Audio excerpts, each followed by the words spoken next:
Back to the daily grind, and shout out to the full-time patrons. Make sure to hit subscribe if you're new and hit thumbs up if you're not a baby back bagel biting bitch boy, cause you know what time it is. It's full time. MMA. Let's fucking go! The battle between human helicopters Yair Rodriguez and Zabit Sharipov is back on for UFC 228 in an undisclosed location.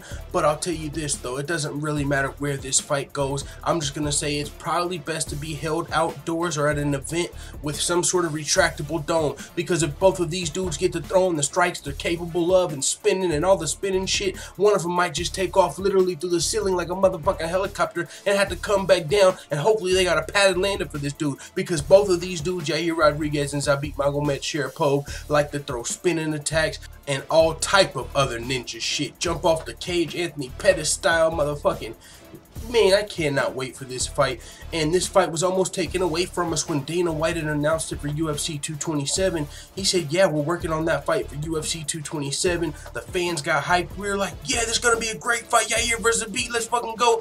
And then Yair Rodriguez throws out the tweet, hashtag fake news, calling fake news on the boss. And Dana White said, oh, fake news, huh? See ya. Motherfucking Yair got the deuces from the UFC. He got terminated from what we heard. It wasn't official yet, clearly, or Bellator would have already picked him up. But he was out of there. Yair Rodriguez was about to become the first Mexican that didn't want to do a job no one else wanted to do. That's a joke, you know, just saying. But either way, you guys get the fucking point. But now it looks like Dana White might have been having a bad day. You know, he is the president. If I'm just saying this. If you're the boss and you're having a bad day and somebody calls you out on some shit, one of your employees, that employee might just have to go for the day. It might be a brash decision. It might have been the wrong decision. Hell, that employee might have had a lot of potential.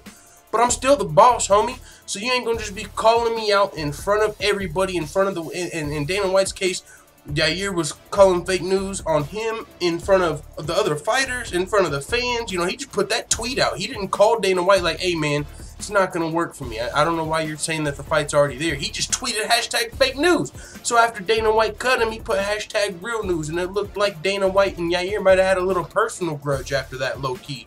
Because we've seen other fighters turn down fights, and they don't necessarily get the boot that quick.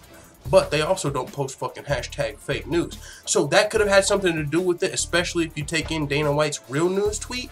But either way, it looks like level heads have prevailed. Dana White might have talked with some of the other UFC guys, and they said, you know what? Yair still got some potential, man. I mean, and that's a fact. They were building Yair in the past for the Mexican fan base, right? That's why he was getting a little bit of a push, helped get UFC going to Mexico and stuff like that. But after his Frankie Edgar performance, he took like a year off, and according to Dana White or Chael Sonnen, there's a policy in place where if you turn down 2 fights, you can be cut. So they said Yair first turned down a Ricardo Lamas fight, and then turned down Zabit. And you cut, and if you turn down 2, like I said, you gotta go. But we've had other fighters turn down multiple fights, and also in this situation, Yair Rodriguez came out and said, yeah, I did technically turn down those fights, but it wasn't like right back to back. It's not like they said, will you fight Lamas? I said no. They said, how about Zabit? And I also said no.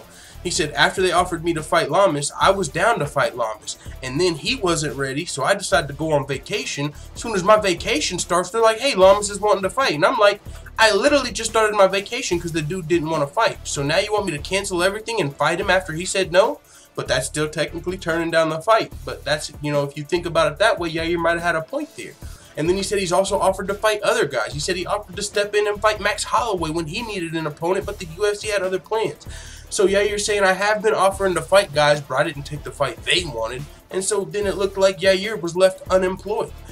But now he's back. He didn't, and that's maybe there was some paperwork going on, because that was a lot of, or my thought for sure. I'm assuming other people like, man, if I'm Scott Coker, as soon as I see Yair's fired, I'm fucking calling his phone like, bro, did they cut you? We got plenty of room for Yair over here.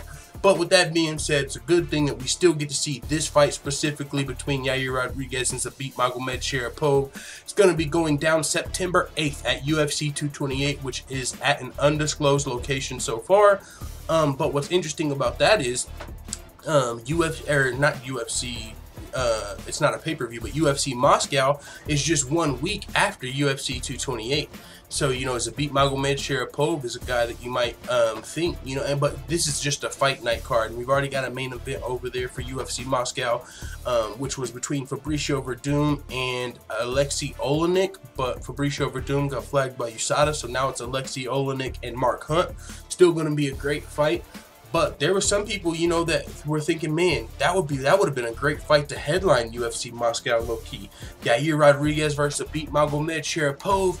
But it is what it is. It's just a fight night. I'm sure if the UFC goes back to Russia in the future and they do a pay-per-view, it's going to be stacked. I mean, think about all the Russian talent coming up. You got the heavyweights, Alexander Volkov, Alexei Olenek, who's 40 years old. Alexei Olenek might not still be fighting. He might, though. He's a fucking savage whenever the UFC does go to Russia, if they do for a bigger event.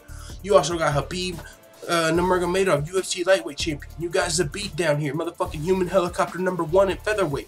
I'm just saying there's a lot of super dope Russian fighters coming up, but it's still a fight night card, so someone like Zabit, it looks like it's going to be on a pay-per-view, which if you watch his last fight versus Kyle Bochniak, you probably ain't even mad, because he's a very entertaining fighter, puts on a great performance, and he's also got a lot of hype behind him from his coaches and teammates who say he's one of the best fighters and he beats everybody at the gym. So, and that's coming from a lot when you train with guys like Frankie Edgar and that camp over there. So we'll see what happens, but I do know this is great news. Yair is not only back with the UFC, but we got this fight, Zabit versus Yair, going down. Not going to happen at UFC 227 in LA, but it will be going down at UFC 228, wherever that's going to take place. But that being said, it is what it is. Let the full-time family know what you think in the comments. I'm out.